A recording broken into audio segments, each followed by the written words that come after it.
Dans Genèse Mukanda Bandeli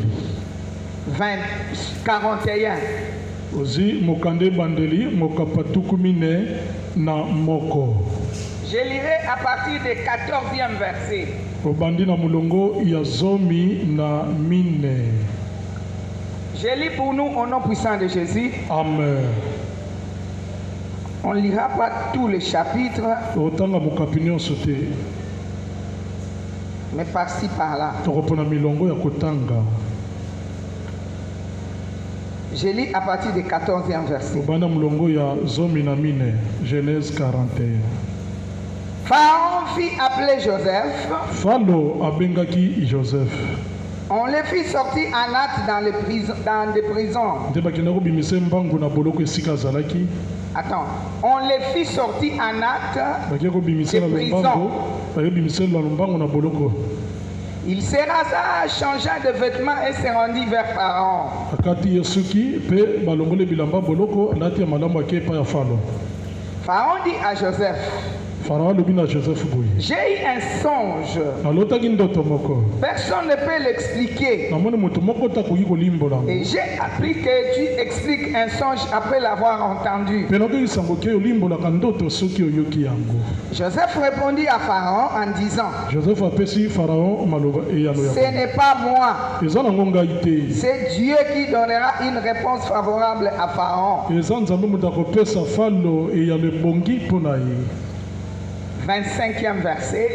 Les tout on lira à la maison. Otanga nyonso na ndako ezi molongo ya 25. Joseph dit à Pharaon, Nsima nango Joseph alobi na Falo. ce qu'a rêvé Pharaon est une seule chose. Likambo Falo aloti etalisika eloko moko. Dieu a fait connaître à Pharaon ce qu'il va faire. Nzambe atalisi Falo makambo oyo akani kosala. Les 7 vaches belles sont 7 années. Et Bah. les 7 épis beaux sont 7 années. Bangomba kitoko wana ya sambo ezali mibu sambo ya kitoko. C'est un seul songe. Eza kaka ndoto moko. Les 7 vaches décharnées et laides Pe bangombe sambo oyo bakonda makasi. qui montaient derrière les premières Po baza komata liboso bangombe ya sambo liboso. sont 7 années et les 7 épis vides brûlés par le vent d'Orient Etalisi mibu sambo pe banzete oyo ezaki ya kotelema basengi oyo seront mopepe. 7 années de famine. Oyo mbonge yaki kobebisa ezali mibu sambo ya nzala. Ainsi comme je viens de le dire à Pharaon, Na bongo nde nauti kolobela Falo. Dieu a fait connaître à Pharaon ce qu'il va faire. Nzambe atalisaki nde Falo likambo alingi asala. 32e verset. Toke na mulongo tuku misato na mibale. Si Pharaon a vu les songes se répéter une seconde fois, Soki Falo amonaki ndoto kozonga mbala mibale. c'est que la chose est arrêtée de la part de Dieu Etasiki Nzambe akani penza kosala likambo. et que Dieu se hâtera de l'exécuter. Pe Nzambe aumbela te po etakokisa yango. Maintenant que Pharaon choisisse un homme intelligent et sage Wana sengi Falo apona moto moko ya bwani pe ya mayele. et qu'il le mette à la place du pays d'Égypte Ateli misele lokola mokonzi motambu isi Egypte. et que Pharaon établisse des commissaires sur le pays Farao atelemisa batambu isi mboka na bituka pour ya lever mboka. un 5e des récoltes de l'Égypte pendant les 7 années d'abondance. Bis- Bien, acclame bien. Betela nkolo Yesu maboko. Betela nkolo Vraiment, tu es maboko. acclamé. Betela Nzambe maboko makasi.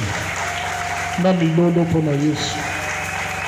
Abongi na yango. Amen. Amen. Je disais que c'est une bonne semaine. Baine bandeli koti na poso moko ya malamu. Une très bonne semaine, nous serons à la montagne de l'Éternel. Poso tozomata na ngomba na Yawe. Il sera pourvu. Esika bosenge ekokisa. La Bible déclare, Bibele elobi boye. lorsque nous venons en sa présence, ce n'est pas pour rentrer main vide. Ntango toza na bozala Nzambe eza po tozonga maboko Nous pamba te. rentrons avec des réponses. Tozongaka na biyano na biso. Amen. Amen.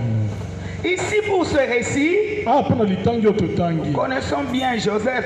Oyebi Joseph malamu. C'est quelqu'un qui est passé dans des problèmes terribles. Ah, moto aleka na makambo ya ndenge na ndenge. C'est à cause de sa grâce. Likola ngolu po azalaki na ya. Haï par ses frères. Ah, bandeko na mpe bayinaka Ses ye. frères l'ont vendu. Batekaka ye pe. Et là où on l'avait vendu, Bisika batekaka ye kuna. chez son maître, il a connu aussi le problème. Pa mokonzi kuna kutana si na pasi ya minioko. À partir de ce problème, on va lui mettre au cachot dans une prison. Lui conservait sa foi. Il conservait sa foi. Même en prison, mais il conservait sa foi. Et un jour comme ça, Pharaon va rêver quelque chose. Il va rassembler sa cour. Poser la question. Voici ce que je rêvais. Personne n'a pu expliquer le rêve. Il a rassemblé les magiciens. Personne n'a pu expliquer les sons. Seulement quelqu'un de sa cour lui a dit, la personne que tu gardes en prison là, il sait expliquer les songes.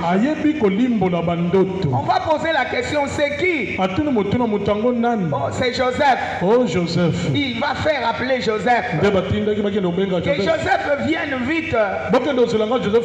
C'est à partir de là que nous avons lu. Joseph va se raser, va changer les habits, va se présenter devant Pharaon, tout tremblant. Il s'est dit, peut-être aujourd'hui c'est maman. Moi je n'ai rien. Mais comment Pharaon va m'appeler? Qu'est-ce que je lui dirai? Pharaon va le recevoir dans son salon privé. Lui de son côté s'est dit, en tout cas c'est la fin. Puisqu'il m'appelle en privé, on sera seulement nous deux. Je ne sais pas ce qui va arriver. C'est Dieu seul qui sera témoin. Quelqu'un acclame le Seigneur. Bien-aimé, c'est là que les choses ont commencé. Il ne savait pas que la grâce va parler maintenant. La grâce va confondre les gens maintenant. Ça, Pharaon maintenant lui a expliqué les songes. En voyant comme ça, tu peux te poser des questions. Tu dis, oh, il y a ce qui est là,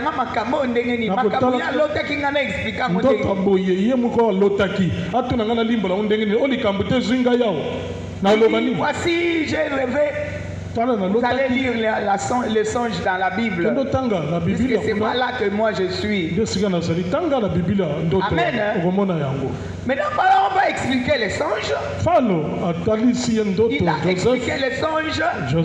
La Bible déclare les choses, les paroles des parents. Les paroles de Joseph plurent à Pharaon. Quelqu'un acclame le Seigneur. Bien-aimé, ce qui est né de Dieu, ce qui est né de Dieu triomphe toujours. Ce qui est né de Dieu triomphe toujours. Qu'il vente et qu'il pleuve. Si toi tu es né de Dieu, tu vas toujours triompher. Tu vas me poser la question, qui sont ceux-là qui sont nés de Dieu? Ce sont ceux-là qui ont accepté Jésus comme Seigneur et Sauveur. Et qui marchent selon l'enseignement de Jésus. Qui ne promènent pas des regards par-ci par-là. Les gens qui regardent toujours à Jésus. Les gens qui ne comptent qu'à la parole de Dieu. Les gens qui ne s'appuient qu'à la parole de Dieu. Même s'il est noir, même s'il fait noir, il ne sort pas en présence de Dieu. Il continue avec la parole de Dieu. Quelqu'un acclame le Seigneur. Ça c'était Joseph. Il fait noir. Mais lui ne dit pas que je vais baisser les mains. J'aurai ma victoire par Jésus.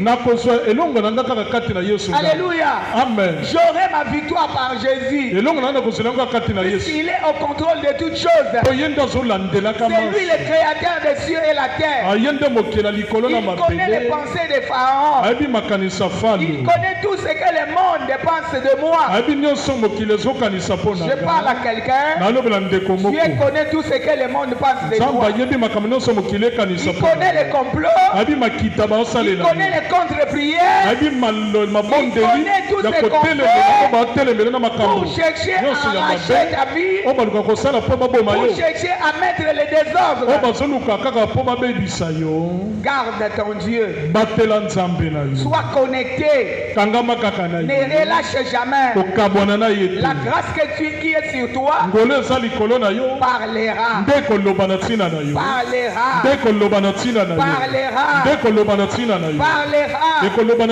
Joseph n'a pas combattu pour qu'on les recherche en prison. C'est la grâce qui a parlé. C'est comme ça qu'on est allé le chercher en prison. Et lorsqu'il était sorti, lui-même ne savait pas. Il dit à Pharaon, c'est pas moi qui te répondra. La réponse viendra de mon Dieu.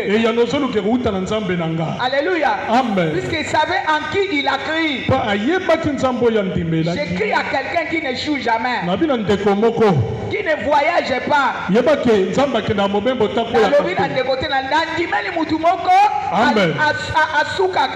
Amen.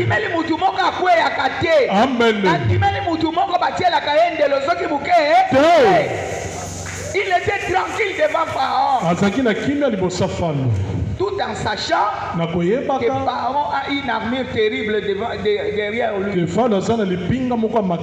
Attends, bibundeli ya makasi. Pharaon je te dis que ton ennemi a des armures. Tu n'as pas d'armure. Garde ta paix. Garde ta foi. Ton Rédempteur est vivant. Il va s'élever. Il va s'élever. Il ne te laissera pas comme ça. Il va s'élever. Oui, les armées. Mais sache-le que le combat n'est pas à toi. Alléluia. Amen. Le combat est à l'éternel. Ce n'est pas ton combat. C'est Dieu qui combat pour toi. Qu'il vente et qu'il pleuve. Même si tu es devant les juges, c'est ton Dieu qui mettra les paroles dans ta bouche pour convaincre les juges. C'est que ces juges-là cherchent ne viendra pas de toi. Mais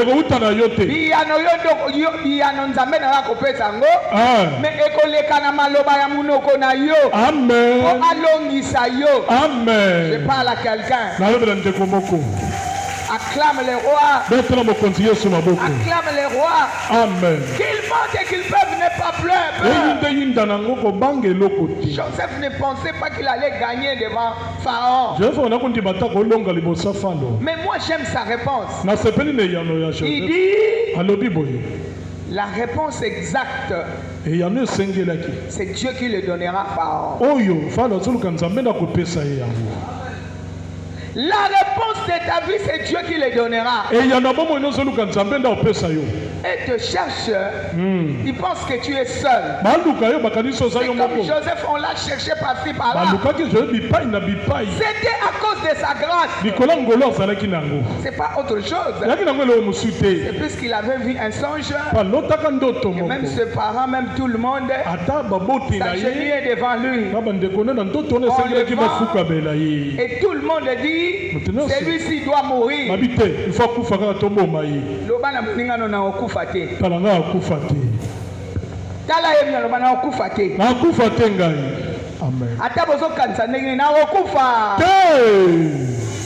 La grâce est là pour combattre. combattre.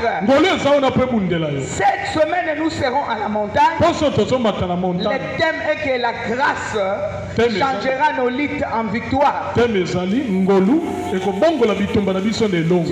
as des luttes. Tu as des combats. La grâce